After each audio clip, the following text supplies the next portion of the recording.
வேதங்கள் பரம்பொருள் பரம்பொருள்னு கொண்டாடி கொண்டு இருக்கும். சைவாகமம் அந்த பரம்பொருளுக்கு திருநாமம் சிவம் என்று சொல்லிவிடும். வேதங்கள் பெருமானை வணங்கணும் வணங்கணும்னு சொல்லிக்கொண்டே இருக்கும். சைவாகமங்கள் எப்படி வணங்க வேண்டும் என்பதை சொல்லிவிடும்.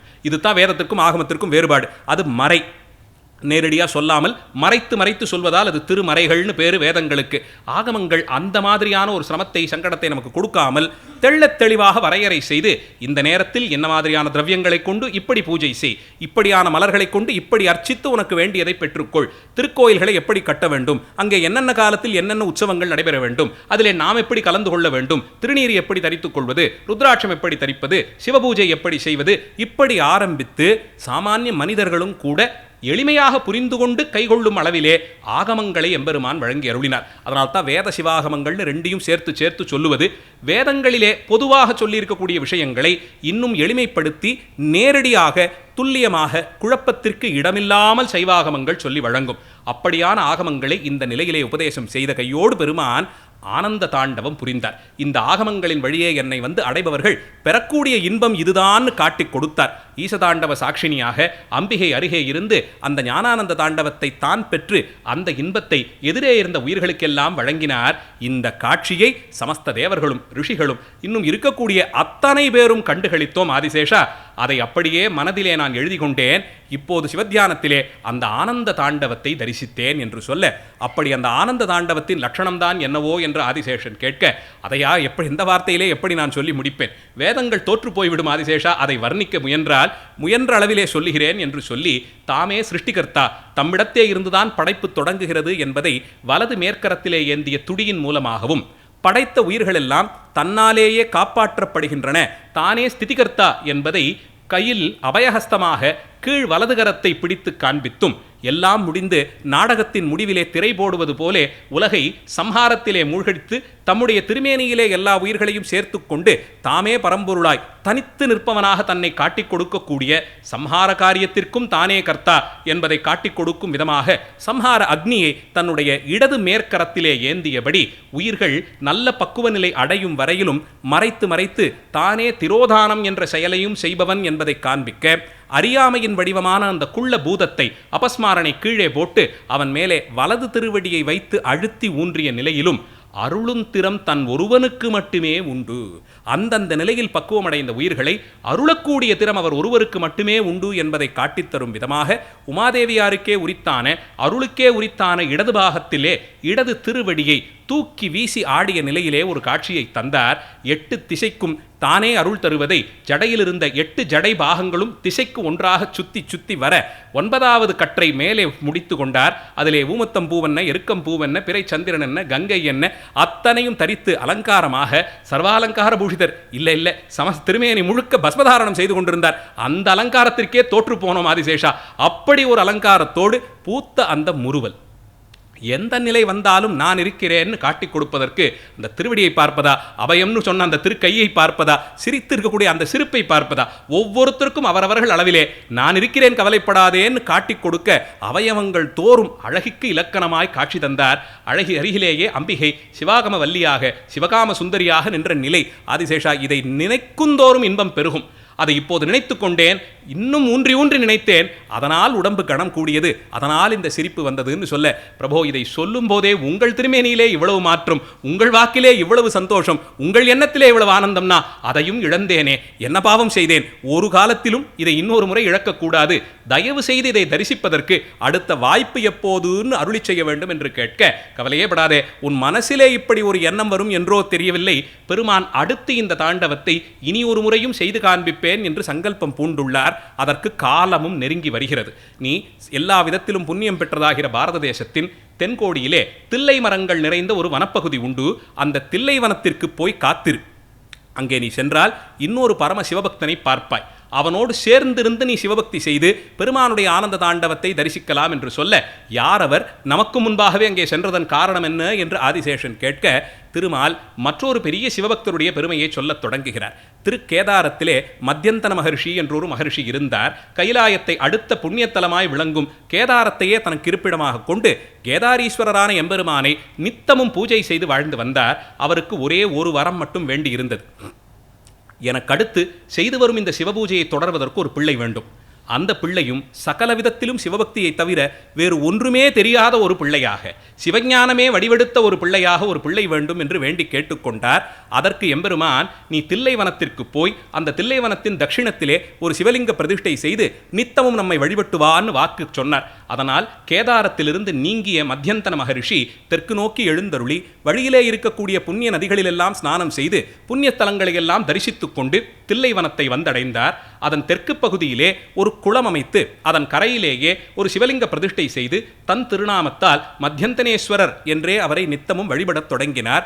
அவருடைய பூஜையையும் ஏற்றுக்கொண்டு எம்பெருமான் அவர் தவம் பலித்த அன்று அவருக்கு ஒரு ஆண் பிள்ளை பிறக்கும்படியாக அனுகிரகம் செய்தார். அந்த பிள்ளைக்கு இவர் காலத்திலே உபதேசங்கள் செய்து வைத்து பஞ்சாட்சர ஜபம் எடுத்து கொடுத்து சிவபூஜை தாத்பரியங்களை எல்லாம் எடுத்து விளக்கி நித்தமும் சிவபூஜை செய்து வா, வாழ்க்கையிலே வினைகளை துளைப்பதற்கு அது ஒன்றுதான் உபாயம்.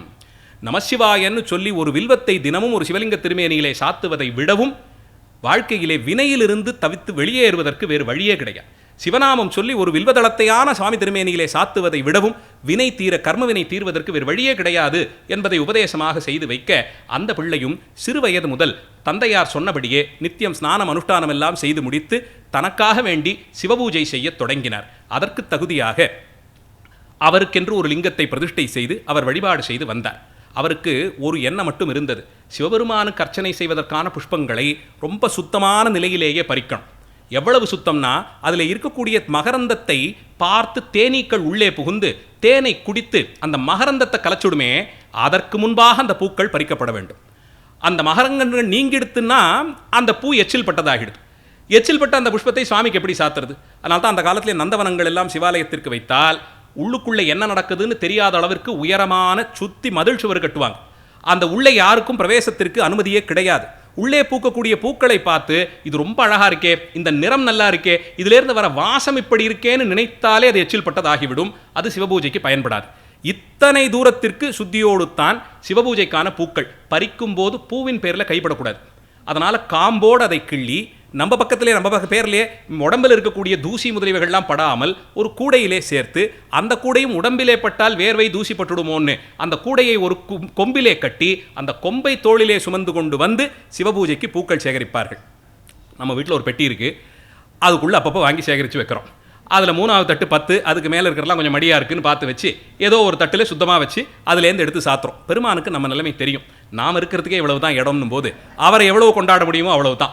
அதில் தவறாமல் இந்த பெட்டிக்கு ஒரு பெரிய இடத்தை பண்ணி வச்சுடுறோம். அதனால் எல்லா விதத்துலையும் தப்பிச்சுக்கிட்டு இருக்கோம். கவலையே இல்லை. அந்த பூவை சமர்ப்பித்தானே எம்பெருமான் நிச்சயமாக ஏற்றுக்கொள்வார். இவனுக்கு இருக்கிற கஷ்டத்துக்கு நடுவில் வீட்டில் ஒரு மூலையில் இவனே 11வது மாடியில் இருக்கான். எங்கே போய் தோட்டத்தெல்லாம் கட்டுறது? ஒரு தொட்டியில் 4 பூ பூக்க வைக்கிறானா, அதை கொண்டு வந்து நமக்குன்னு சாத்தினானா எம்பெருமான் திருவுள்ள முகப்பான். பரம சந்தோஷமாக அதை அங்கீகரிப்பான். இந்த கருணைங்கிற ஒரு குணத்தை வைத்து கொண்டுதான் 1000 ஆண்டுகளாக நாம தப்பிச்சு கொண்டு வரோம். பெருமான் தான் பிடித்த பிடியாகத்தான் இருப்பேன், நான் சொன்னபடித்தான் நடக்கணுங்கிறத அப்படியே வலியுறுத்தி கொண்டு வந்தான் என்றால் ஒரு காலத்திலும் ஒன்றுமே பண்ணியிருக்க முடியாது. எங்கே இருந்து எப்படி பக்தி செய்வது? எங்கே இருந்து? ஒன்றுத்துக்கும் கதி கிடையாது நமக்கு. இவன் பரம கருணையாளன். என்ன பண்ணினானால் இவன் மனசில் அந்த சுத்தி இருக்கா, நமக்கு பண்ணணும்னு பண்ணினானா அந்த அளவிலே அவனுக்கு அங்கீகாரம், அந்த அளவிலே அவனுக்கு அனுகிரகம்னு எம்பெருமான் நினைப்பதாலே பிழைக்கிறோம். அந்தபடிக்கு பூக்களை அதிவிரைவாக போய் பறிக்க வேண்டும், மரங்களிலே ஏறி கிளைகளையாக தாவி பறிக்க வேண்டும்னு பார்த்தார். அதற்கு தகுதியாக கைகளிலும் கால்களிலும் நகங்கள், நல்ல கூர்மையான நகங்கள், வலிமையான கால்களும் கைகளும் பெற வேண்டும்னு பார்த்தார். இருக்கிற மிருகங்களிலேயே புலிக்கு தான் காலிலே நல்ல பலம், வேக வேகமாக போகக்கூடியது, விரல்களிலே நல்ல நீளமான நகம், கூர்மையான நகம். அதனால் தனக்கு கைகளும் கால்களும் புலியைப் போலே பெறுவோம்னு தவம் பண்ண தொடங்கினார். தந்தையாரிடத்தை சொன்னபோது ரொம்ப நல்லா பெறலாம், கவலையே கிடையாது. யாரானும் இதுக்கு ஒரு தவம் பண்ணுவாங்களா? இருக்கிற சரீரத்தினுடைய லட்சணத்தை சிதைத்து கொண்டான சிவபூஜைக்கு தகுதியாக நான் பெற வேண்டும்.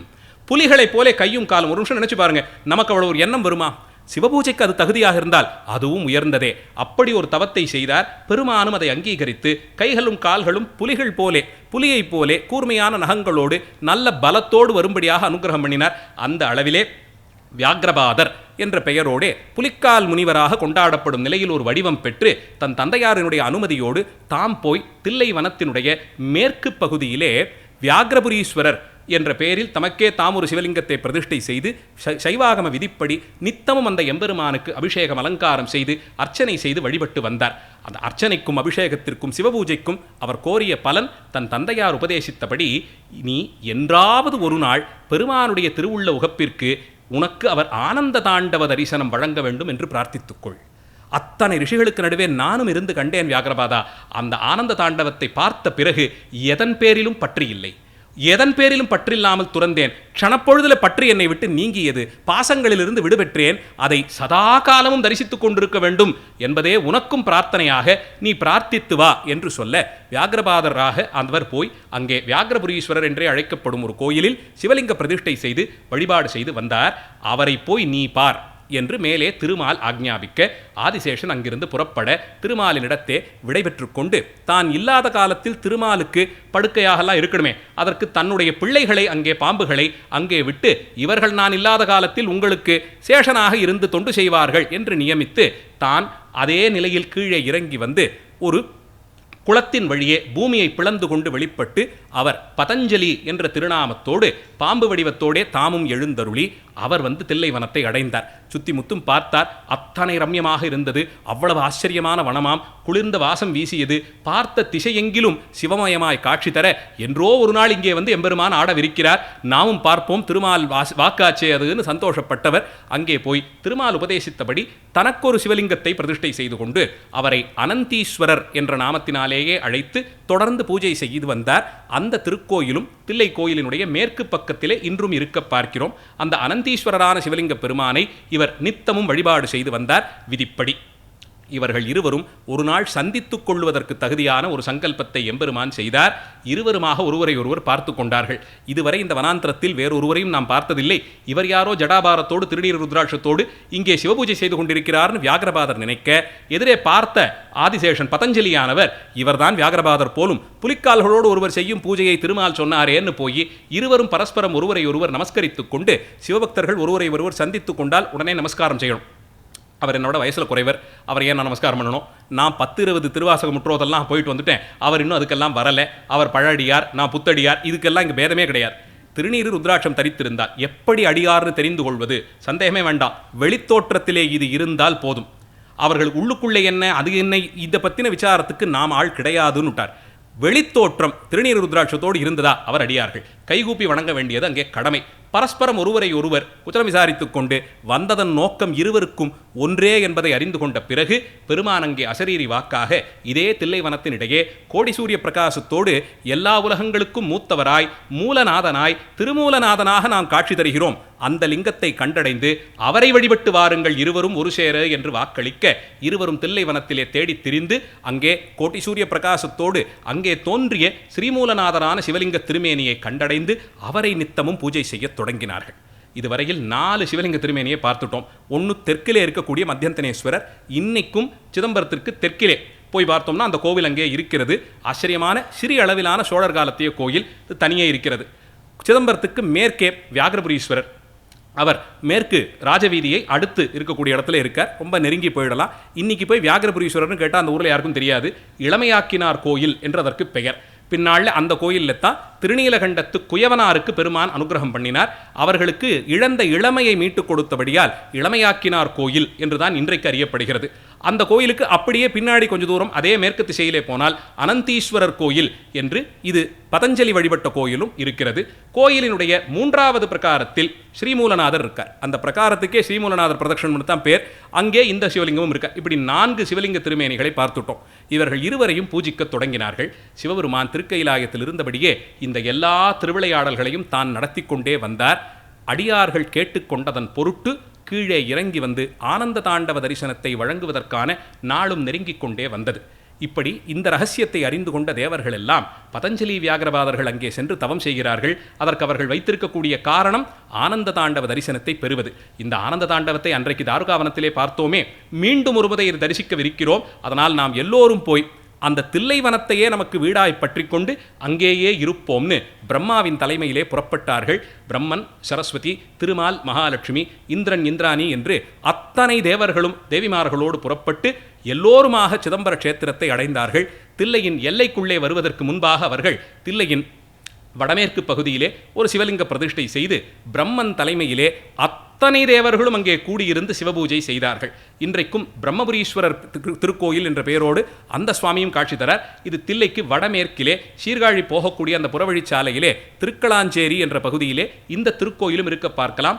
ஆச்சரியமான சிற்பங்களோடு கூடிய சோழர் காலத்திய கோயில். அங்கே பிரம்மபுரீஸ்வரராக சுவாமி பிரம்மன் தொடக்கமான சமஸ்த தேவர்களும் வழிபட்ட சிறப்போടെ காட்சி தருகிறார். இப்படி இத்தனை பேரும் வந்து சேர்ந்தாகிவிட்டது. தில்லை வனம் ஜேன்னு ஜனசந்தடி கூடிவிட்டது. ஆட்சி இன்னும் கொஞ்ச நாள், எண்ணிக்கைங்கிறது சுவாமி சங்கல்பம், வருவார், ரொம்ப நெருங்கி வந்துட்டு இன்னும் கொஞ்ச நாள் வந்துருவார்னு எல்லோரும் காத்து கொண்டிருக்க அதற்கான நாளும் நெருங்க நெருங்க நெருங்க அந்த நேரத்தில் அந்த காட்டில் பல ஆண்டுகளாக வசித்து வந்தவளாய், இத்தனை தூரத்திற்கு அங்கே ஜனசந்தடியே பாராதவளாய், இது என்ன புதிதாக தில்லைவனத்திற்குள்ளே இத்தனை பேர் சஞ்சாரம் செய்கிறார்கள் என்ற எண்ணத்தோடு புறப்பட்டு வந்தாள் காளி அன்னை. தில்லைவனத்து காளி ஒவ்வொரு வனத்தையும் ரட்சிப்பதற்காக வேண்டி காளி ஒருத்தியை எம்பெருமான் நியமிக்கிறார். அந்த விதத்தில் தில்லைவனத்தில் ரட்சகியாக இருந்தவள் இந்த தில்லை காளி.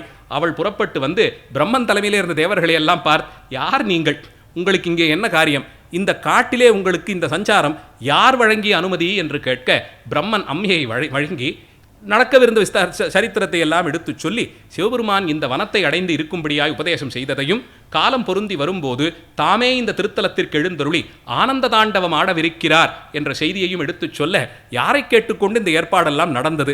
இந்த வனம் எனக்கு சுதந்திரம், நம்மிடத்தே ஒரு வார்த்தையும் சொல்லாமல் நீங்களெல்லாம் இங்கே கூடியது எவ்வாறு, சரி தலைவர் அவர்தானே, வரும் வரையில் நாம் இருக்கிறோம், வந்த பிறகு பார்த்து கொள்ளலாம் என்று அம்மையும் இருந்தாள். இதற்கு தகுதியாய் எல்லாம் இந்த திருவிளையாடல்களை எல்லாம் மேலிருந்து பார்த்து கொண்டிருந்த எம்பெருமான் அந்த நன்னாள் வந்தவாறே திருக்கைலாயத்திலிருந்து சிவபூதகணங்கள் படை சூழ அத்தனை பேரும் பல்வேறு வாத்தியங்கள் முழங்க மங்கள இசையோடு வேதகோஷத்தோடு திருக்கைலாயத்திலிருந்து புறப்பட்டு தெற்கு நோக்கி எழுந்தருளினார். கோபாலகிருஷ்ண பாரதியார் சொல்கிற மாதிரி வடகையிலையில் முன்னாள் மாமுனி கருள் செய்தபடி தவறாமல் தில்லை பதியில் வந்து தை மாதத்தில் குரு பூசத்தில் பகல் நேரத்தில் நடனமாடுவதற்காக புறப்பட்டார். அங்கிருந்து புறப்பட்டு தெற்கு நோக்கி எழுந்தருளிய எம்பெருமான் பெரும் படையோடு வந்தாராம். தில்லை நகரத்தை நாமெல்லாம் நடராஜாவை வச்சு தான் அடையாளப்படுத்திக்கிறோம். அவர் இல்லாத ஒரு காலம் அவர் முதல்ல பிரவேசம் பண்ணுறாருன்னா இந்த சன்னிவேசம் எப்படி இருந்திருக்கும், எந்த திக்கை நோக்கி எப்படி புறப்பட்டு வந்தாரோ, இந்த ஜடையெல்லாம் எப்படி தொங்கி தொங்கி சுற்றி கங்கா தீர்த்தம் தெளிக்க தெளிக்க என்ன ஆசையில் வந்தாரோ, எதுக்காக 2 அடியார்கள் இந்த ஆனந்த தாண்டவத்தை பார்க்கணும்னு இருக்காங்க. ஆனால் அந்த 2 அடியார்களை முன்னிட்டு கொண்டு இனி வருங்காலங்கள் எல்லாம் கஷ்டம்னு வந்தவர்கள் அத்தனை பேருக்கும் அந்த ஆனந்த தாண்டவத்தை நடித்து காண்பிக்கணுங்கிற சங்கல்பத்தோடு எத்தனை சந்தோஷத்தில் எம்பெருமான் எழுந்தருளி இருப்பானோ, எந்த திக்கிலிருந்து எப்படி நோக்கி அந்த தில்லை நகரத்தை அடைந்தாரோ தெரியல. அப்படி புறப்பட்டு வந்தாராம். அத்தனை வாத்திய கோஷத்தோடு எம்பெருமான் வந்து நின்றவாறே காளி அன்னை வந்து நின்றாள். யார் நீங்கள், என்ன ஏதெல்லாம் பேச்சே இல்லை, தில்லைவனம் நமக்கு சுதந்திரம், இதை இத்தனை காலமும் பாதுகாத்து போஷித்தது நாம். இன்று ஏதோ நீங்கள் வந்து இங்கே ஆண்டவம் ஆடுவது இருப்பதாகவும் இதையே தங்களுக்கு இருப்பிடமாக கொள்வதாகவும் அதை தரிசித்து இங்கே இருப்பதற்காக இவர்கள் சொல்லுவதாகவும் கேள்வி. இதற்கு என்ன தீர்வுன்னு கேட்டபோது சுவாமியும் அங்கே தவம் செய்து கொண்டிருந்த பதஞ்சலி வியாக்கிரபாதர் தொடக்கமான சமஸ்த ரிஷிகளையும் காட்டி கொடுத்து தேவர்கள் உட்பட எல்லோரையும் காட்டி கொடுத்து இனி வருங்காலமெல்லாம் நாம் இங்கேயே நித்தியவாசம் பண்ணி வருபவர்களுக்கு அனுகிரகம் செய்ய இருக்கக்கூடிய சங்கல்பத்தையும் குறிப்பால் உணர்த்தி அம்மையினிடத்தே ஆகக்கூடியது என்னன்னு கேட்க, இந்த இடம் சுதந்திரம் எனக்குன்னும் போது அந்த சுதந்திரம் நீங்க பெற்றால் நீங்கள் எடுத்துக்கொள்ளலாம். இந்த இடத்துல அன்னை சுவாதந்திரியம்னு சொல்லுவது உயிருக்கான சுவாதந்திரியத்தை, நான் எனக்குரியவன், என்னை பாதுகாத்து கொள்ள வேண்டிய கடமை எனக்கு இருக்கிறது, இது என்னுடையது, இந்த நான் என்னுடையது அகம் மமன்னு அகங்காரமும் மமகாரமும் ஆட்டுவிக்கிறது இல்லையா, இந்த எண்ணத்தை அங்கே பிரதிபலிக்கிறாள். அதை எப்படி அடக்க முடியும்னா ஞானோபதேசத்தினாலே அடக்க முடியும். அதனாலே அங்கே ஒரு நாட்டிய போட்டின்னு வைக்கிறார்கள். நல்லபடியாக புரிந்து கொள்ள வேண்டியது, அங்கே காளி அன்னையும் சிவஸ்வரூபத்திலே கோடி கோடியாக குறைத்து கொண்டே போனால் ஒரு திரு அளவிலே வெளிப்பட்டவள் தான்.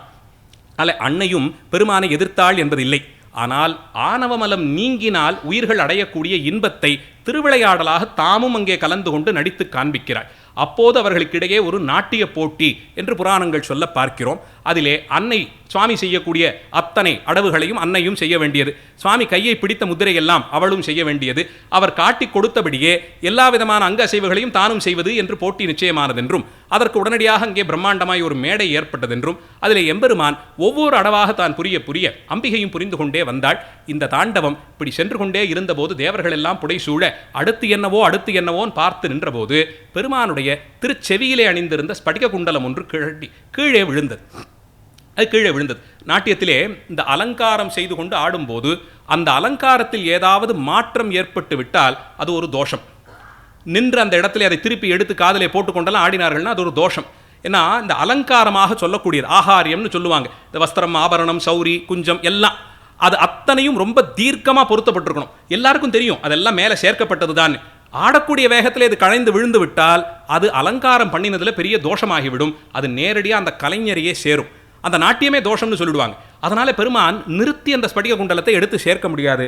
அதனால் ஆடிக்கொண்டே எம்பெருமான் தம்முடைய திருவடி விரல்களுக்கு இடையே அதை பிடித்து கொண்டு திருவடியை மெதுவாக ஒவ்வொரு அடியாக தூக்கி தூக்கி தூக்கி கொண்டு போய் காலை தன்னுடைய 2 திருவடிகளும் ஒரு நேர்கோட்டிலே வரும் அளவில் வைத்து தன்னுடைய செவியிலே அதை பொருத்தி கொண்டார்.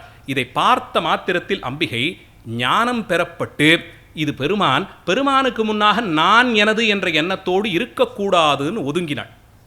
இதை சொல்லும்போது பௌராணிகர்கள் சபையிலே நாகரீகம் கருதி எம்பிராட்டியால் இதை செய்ய, காளி அன்னையால் இதை செய்ய முடியவில்லை. ஒரு பெண் சபையிலே காலை இப்படி தூக்கி ஒரு நேர்கோட்டிலே ஆட முடியுமா என்று ஒரு வாதத்துக்கு அதை எடுத்துக்கொண்டாலும் நாம் பேசிக்கொண்டிருப்பது எல்லா உயிர்களுக்கும் தலைவனான சிவபெருமானை பற்றி. இத்தனை தூரத்திற்கு நாகரீகம் என்ற ஒரு கோட்பாட்டை மறந்து எம்பெருமான் இப்படி ஒரு செயலை செய்வானா? அத்தனை உலகங்களுக்கும் எல்லாவற்றையும் உபதேசம் செய்து இலக்கணம் வகுத்து கொடுத்த பரம்பொருள் தான் இப்படி ஒரு செயலை செய்வாரா? ஒரு காலத்திலும் இல்லை. இந்த இடத்திலே கீழே கழண்டு விழுந்த அந்த ஸ்பட்டிக குண்டலத்தை குண்டலினியோடு பொருத்தி பார்த்து கொள்ள வேண்டியது. குண்டலினி யோகத்தின்படியே 2 கால்களினுடைய கட்டை விரலிலிருந்து புறப்படக்கூடிய நாடிகள் 2ம் மேல் நோக்கி சென்று நம்முடைய பிறப்புறுப்பிற்கு சற்று மேலே இருக்கக்கூடிய மூலாதார சக்கரத்தை ஒட்டி சேரும். அங்கே குண்டலினியானது பொதிந்திருக்கிறது. இந்த சக்தியினாலே அந்த குண்டலினி அங்கிருந்து புறப்படச் செய்து அது சுஷும்னா நாடி வழியே உடம்பின் நேர்கோடாக முதுகுத்தண்டையே தனக்கு ஆதாரம் போலே அந்த வரிசையிலேயே ஒவ்வொரு ஆதாரமாக கடந்து கொண்டு போய் நெற்றி புருவ மத்தியிலே ஆக்ஞா சக்கரத்தின் அளவில் சென்று அதற்கு மேலே தலைக்கு மேலே போய் அது சகசிராரத்தின் வழியே வெளிப்படும். இந்த யோகத்தை அஷ்டாங்க யோகம்னு சொல்கிறோம். இந்த ஆதார சக்கரங்களை குறித்து குண்டலினியை மேல் நோக்கி செலுத்தக்கூடிய யோகத்தை பயில்பவர்களுக்கு பரம சாத்வீக நிலை வந்துடும். கொஞ்சம் கொஞ்சமாக அதை பழகவே உயர்ந்த சாத்வீக குணங்கள் அவர்களுக்கு வரப்பெற்றுவிடும். அதிலே பிராணாயாமம், பிரத்யாகாரம், இது எல்லாம் ஒவ்வொரு அங்கங்கள் 8 அங்கத்திலே ஒவ்வொன்று. இதை எல்லாவற்றையும் அந்த குண்டலினி யோகத்தின் சூட்சுமத்தை ஒரு குண்டல ஸ்படிக குண்டலம் கழண்டு விழுந்ததை திருப்பி செவியிலே மாற்றிக்கொள்ளும் அளவிலே நிறுத்தி கொண்டே போய் அந்த குண்டலினி எப்படி ஒரு நேர்கோட்டிலே மேலே போகுமோ அதை காட்டிக்கொண்டே போய் திருவடியை ஒரு நேர்கோட்டில் நிறுத்தி இந்த யோகத்தை பயிற்று கொண்டால் உயர்ந்த நிலை அடையலாம்னு காட்டி கொடுத்த மாத்திரத்தில் அன்னை நேராக ஆசிரியர் யார்? சிவபெருமான். அவர் ஒரு வார்த்தையை சொன்ன உடனே அத்தனை பேருக்கு சந்தேகம் தீரும். வார்த்தையே சொல்லாமலேயே சந்தேகம் தீர்ந்துடும். தட்சிணாமூர்த்தி ஸ்வரூபமே அப்படித்தான், பேசுவதே இல்லை, பார்த்து கொண்டே இருந்தால் சந்தேகம் தீர்ந்துடும். இங்கே இவர் நடித்தே காண்பித்து விட்டார். நேரடியாக நேர்முக பயிற்சியே நடந்து விட்டது. பார்த்த மாத்திரத்தில் அன்னை அந்த ஞானம் பெறப்பட்டு அந்த இடத்தில் கைகூப்பி தாம் பட்டிருந்த அந்த நிலையை, அந்த கலக்கம் நீங்க பெற்று ஒதுங்கி நின்றாள். அவளையே பெருமான் அந்த கோயில் ஊரினுடைய ஈசான்ய திசைக்கு அதிபதியாக்கி அங்கே இருந்தபடியே இந்த க்ஷேத்திரத்திற்கு நீ காவல் புரிந்துவான்னு நியமிக்க எம்பிராட்டியும் அங்கே சென்று அந்த ருத்ரவனத்திற்கு ஸ்மசானத்தை அடுத்திருக்கக்கூடிய பகுதியிலே தான் கோயில் அமைத்து கொண்டு நேர் எதிரே சிவப்பிரியைன்னு ஒரு தீர்த்தம். தில்லைக்காளி கோயிலுக்கு போனோம்னா 2 சன்னதி இருக்கும். அம்பிகை தில்லை காளியாக ஒரு ஸ்வரூபம், தில்லை அம்மன் என்ற திருநாமத்தோடு ஒரு ஸ்வரூபம். தில்லை அம்மன் 4 முகங்களோடு பிராமின்னு சொல்லக்கூடிய ஞானத்தை வழங்கக்கூடிய சரஸ்வதி அம்சமாக தம்முடைய கையிலே அதற்கு தகுதியான அஸ்திரங்கள் எல்லாம் ஏந்தி 4 முகத்தோடு அழகான புன்முறுவலோடு வீற்றிருப்பாள். இவளுக்கு தில்லை அம்மன் பேர். அவளுக்கு நேர் எதிர்க்கக்கூடிய தீர்த்தத்திற்கே சிவப்பிரியைன்னு பேர். சாட்சாத்தா அம்பிகை தாமே சிவப்பிரியையாக அதிலேயே குளித்து எழுந்து சிவப்பிரியாங்கிற நாமத்தோடையே தானே வீற்றிருக்கிறாள். அவளுக்கு எதிர்ப்பதத்திலே நிற்பவள் தில்லை காளி. ஆங்காரமாகத்தான் நிசும்ப சூதினியாக எதிரிகளை சம்ஹரித்த கோலத்திலே அவள் வீற்றிருப்பாள். காளியாக இருந்து இவளே தில்லையம்மனாக உயர்ந்த கதியைத்தான் இந்த போட்டியின் மூலமாக காட்டித் தருகிறார்கள். இந்த அளவில் அந்த போட்டியும் நடந்து முடிக்க அன்றைய தினம் அயனங்களுக்குள்ளே உயர்ந்ததாக கருதப்படும் உத்தராயணம், நட்சத்திரங்களுக்குள்ளே ரொம்ப சிறப்பு வாய்ந்ததாகிற புஷ்ய நட்சத்திரம், திதிகளுக்குள்ளே நிறைவு பெற்றதாகிற பௌர்ணமி திதி, வாரத்திலே உயர்ந்ததாகிற குருவாரம், நேரத்திலே உயர்ந்ததாகிற நிழல் விழாத மத்தியான காலம். சரியாக சூரியன் உச்சியிலே நின்ற நேரத்தில் எப்போது நம் நிழல் கீழே விழாதோ அந்த நேரத்தை புஷ்ய காலத்தில், புஷ்ய நட்சத்திரத்தை குருவாரத்தில் தை மாசத்திலே தேர்ந்தெடுத்திருந்தார் எம்பெருமான். அந்த போட்டி நடந்து முடிந்த மண்டபத்திலிருந்து குதித்தெழுந்து போய் கனகசபையை மிதித்து ஏறினார். பஞ்சாட்சர படி 5 படிகளை மிதித்து உள்ளே சென்றார். சிதாகாச பெருவெளியே மண்டபமாக அமைக்கப்பட்ட சிதம்பர பெருவெளி.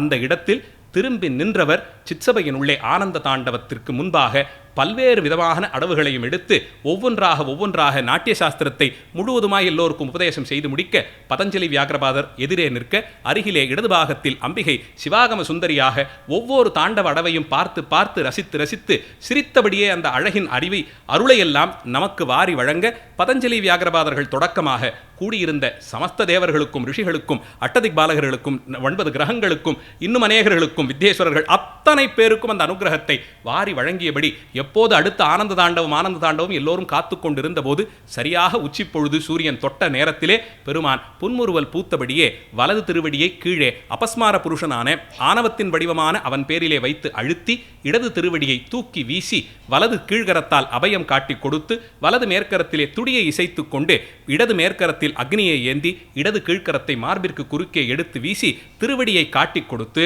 தன்னுடைய வலது திருவடியான அந்த திரோதான திருவடியை அடைந்து அங்கே ஆணவ மலத்தை பலியாக கொடுத்தவர்களை இடது திருவடியை பிடித்து தூக்கி உயர்த்தி நிறுத்துவேன்னு காட்டி கொடுக்கும் விதமாய் பஞ்சகிருத்தியத்திற்கும் தானே சாட்சியாக இருக்கக்கூடிய நிலையிலே ஒரு க்ஷண பொழுது அப்படி நின்று காட்சி கொடுத்தாராம். ஜடாபாரம் எல்லாம் எல்லா திசையிலும் வீசி பறக்க கங்கை விழுந்து விடுவோமோன்னு அந்த ஜடையை பற்றி கொண்டு நிற்க, சந்திரன் அதிலே இருந்தபடியே சுவாமியினுடைய அழகை பார்த்து கொண்டிருக்க, திருமேனியிலே வாரி கட்டிய பாம்புகள் அத்தனையும் திசைக்கு ஒன்றாக பறந்து விடும் வழியிலே நிலையிலே நிற்க, அத்தனைக்கும் ஆதார பொருளான எம்பெருமான் அந்த தில்லை அம்பல வெளியிலே பதஞ்சலி வியாக்கிரபாதர்களை காரணமாக கொண்டு சகலருக்குமான காட்சியை ஆனந்த தாண்டவ தரிசனமாக வழங்கினார்.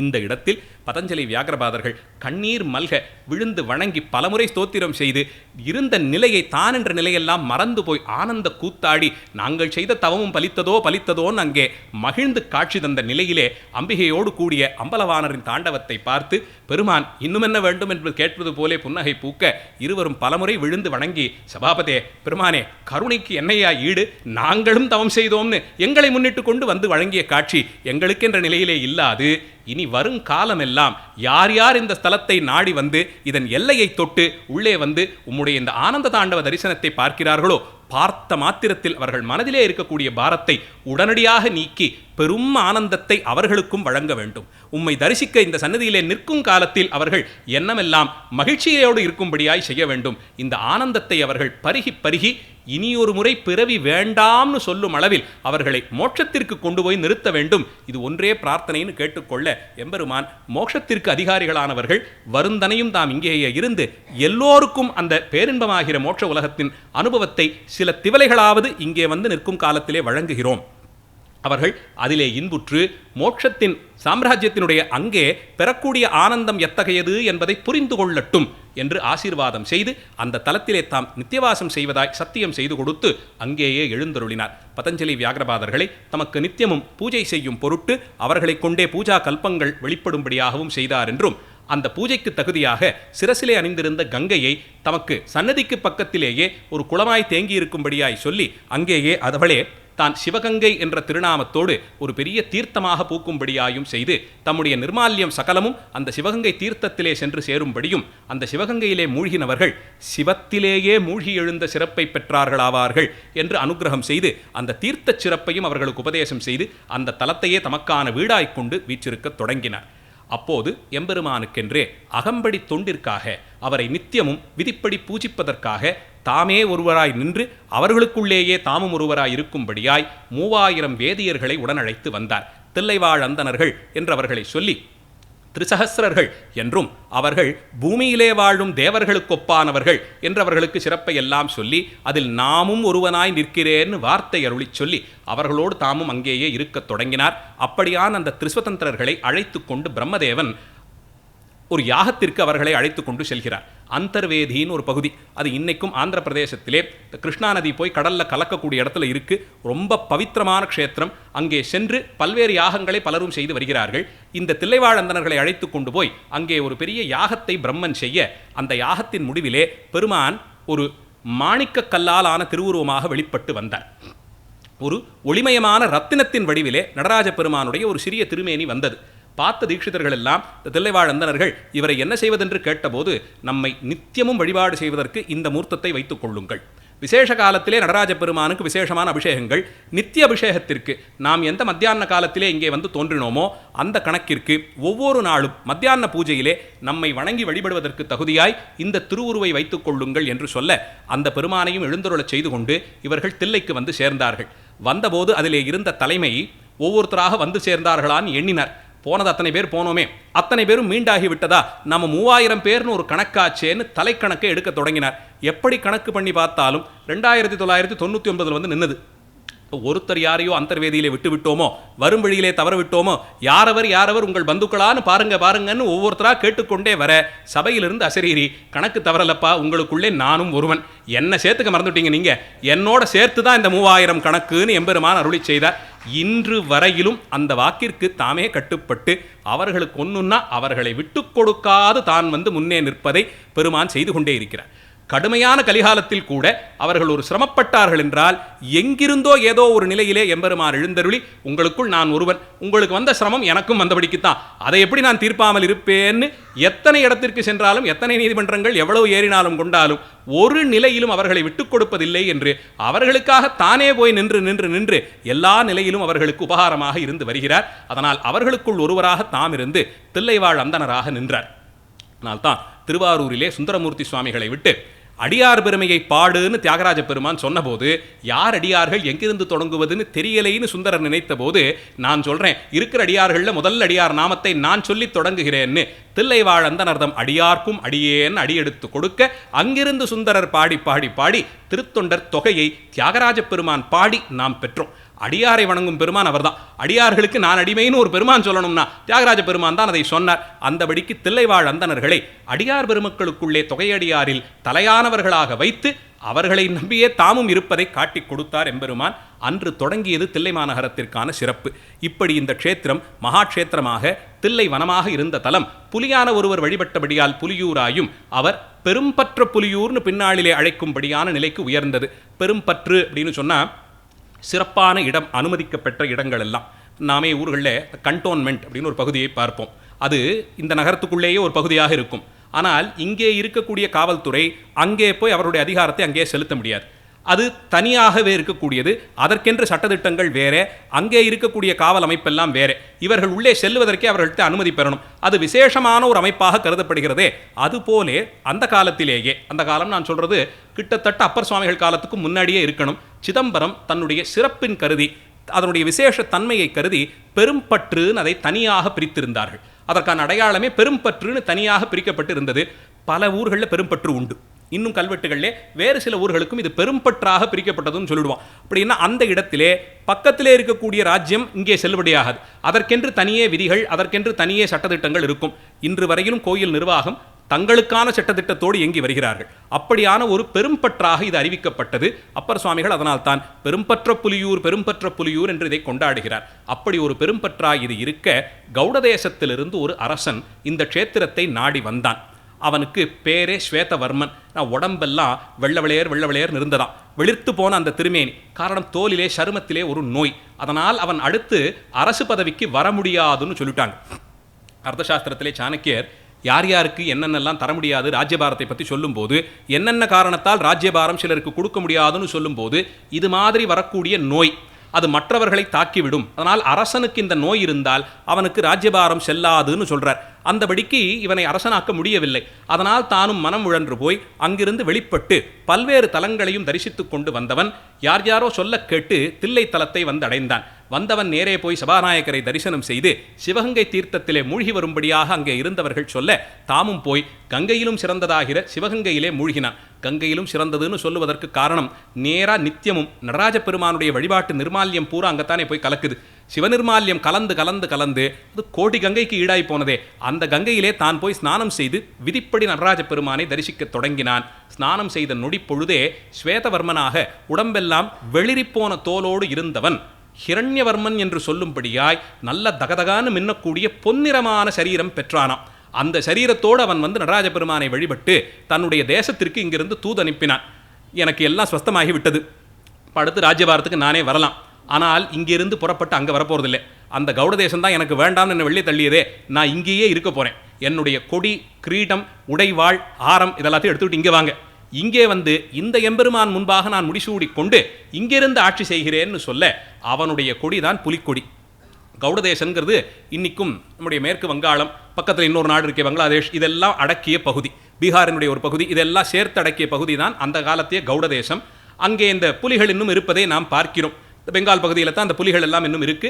அந்த புலியைத்தான் கொடியாக அவன் ஏந்தினான். அந்த புலிக்கொடியும் கிரீடத்தையும் சுமந்து கொண்டு வந்து இந்த திருத்தலத்தையே தனக்கான இடமாய் கொண்டு இங்கே முடிசூடிக் கொண்டு சோழமன்னனாக, கௌடமன்னன்கிறது தான் சோழமன்னனாக இங்கேயே இருந்து இதையே நமக்கான ஆன்மீக தலைநகரமாக கொள்ளுவோம்னு அன்று தொடங்கி பல நூற்றாண்டுகளாக சோழ மன்னர்கள் இந்த திருத்தலத்தை தங்களுக்கான இடமாகவே கொண்டு வழி வழி அடிமையாக ஒவ்வொருவரும் பார்த்து பார்த்து பார்த்து திருப்பணி செய்து, பாட்டனார் இவ்வளவு செஞ்சார், அதை விட கூட நாம செய்யணும், தகப்பனார் இவ்வளவு செஞ்சார், அவரை விட கூட நாம செய்யணும்னு முன்னாடி இருந்தவர்கள் செய்ததை விடவும் அதிகப்படுத்தி செய்து கொண்டே போய் எங்களுடைய குல தெய்வம் இவர் என்று கல்வெட்டிலே சொல்லிக் கொள்ளும் அளவிற்கு வந்தார்கள்.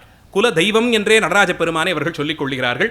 குலத்திற்கு ஒரு தெய்வமாக சோழ மன்னர்களை வழிநடத்திய பரம்பொருளாக இந்த எம்பெருமானைத்தான் அவர்கள் பார்த்தார்கள். அப்படி பலரும் திருப்பணி செய்ய காலந்தோறும் திருப்பணிகளால் நிரம்பியது. இப்படி சிறப்பு பெற்று விளங்கிய இந்த திருத்தலத்தை தான், புராணங்களாலே கொண்டாடப்படும் தலத்தைத்தான் நால்வர் பெருமக்களும் வந்து வணங்கிச் சென்றார்கள். ஞானசம்பந்த பிள்ளையார் குழந்தையாகவே பாவித்து கொண்டார். பெருமானுக்கு தாம் செல்லப்பிள்ளையாகவே இருந்து வந்தவர். அப்படி ஒரு புத்திர மார்க்கத்திலே அவர் பிரவேசித்தபடியால் நடராஜ பெருமான் தெற்கு நோக்கி எழுந்தருளி இருக்கக்கூடிய காரணத்தால் தாம் தில்லைக்கு வந்தபோது தந்தையை பார்த்தவுடன் ஓடி வந்து கட்டிக்கொள்ளும் பிள்ளை பாவனையில் தெற்கு கோபுரத்தின் வழியே உள்ளே வந்தார். வந்தவர் நடராஜ பெருமானை கண்டு வணங்கி துதித்து முதல்ல அந்த தில்லை தலத்துடைய சிறப்பை சொல்லணும்னு பார்த்தார். அடுத்து இந்த தலத்திற்கு இந்த சிறப்பு பெறுவதற்கு என்ன காரணம்னு பார்த்தார். இங்கே இருக்கக்கூடிய தில்லைவாழ் அந்தணர்கள் தான் காரணம். விதிப்படி அவர்கள் வேதம் வல்லவர்களாக பல நிலைகளிலும் சொல்லப்பட்டிருக்கக்கூடிய யாக காரியங்களை சிறப்பாக செய்வதால் தான் இங்கே கலிபுருஷனால் உள்ளே வர முடியாமல் இந்த திருத்தலம் விளங்குகிறதுன்னு கணக்கில் கொண்டார். கலிபுருஷன் வராமல் இருக்கான அது எப்படி முடியும்? இந்த திருத்தலத்தின் சிறப்பு இவர்கள் அதை கட்டி காக்கும் விதம்தான் என்று கருத்தில் கொண்டு கற்றாங்கு எரியோம்பி கலியை வாராமே செற்றார் வாழ்த்தில்லை என்று பாடத் தொடங்கினார்.